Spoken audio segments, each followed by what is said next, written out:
ఈరోజు కేటీఆర్ గారికి శిక్ష ఇచ్చిన సందర్భంగా ఈరోజు ప్రభుత్వాన్ని ప్రశ్నిస్తూ ఉంటే ఈరోజు అక్రమ అరెస్టు చేసి ఈరోజు పోలీసులను పెట్టి ఈరోజు కాంగ్రెస్ ప్రభుత్వం అక్రమ అరెస్టు చేస్తుంది.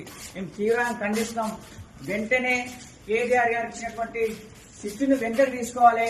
అదేవిధంగా లెక్క తీసుకెళ్ళినటువంటి ఆ ఫోన్ ట్రాప్ కేసులో ఏం లేకుండా కానీ ఈరోజు అత్యున్నత న్యాయస్థానం ఇచ్చినటువంటి తీర్పుని గౌరవించకుండా ఈరోజు కక్షపూరితంగానే ఈరోజు కేటీఆర్ గారిని ఈ రోజు సిట్టి ఇచ్చి పిలిచిన వెంటనే రాష్ట్ర ప్రభుత్వాన్ని తీవ్రంగా మేము వ్యతిరేకిస్తాం.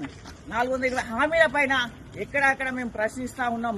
ఈ ప్రశ్నించే సందర్భంగా అక్కడ కేటీఆర్ గారి పైన, హరీష్ రావు గారి పైన, అదేవిధంగా ఇక్కడ ఉన్నట్టు ఉస్మానియా విద్యార్థులు కూడా మనం కూడా ఎక్కడక్కడ ప్రశ్నిస్తా ఉంటే అక్రమ అరెస్ట్ చేస్తుంది. ఖబర్దార్ రేవంత్ రెడ్డి.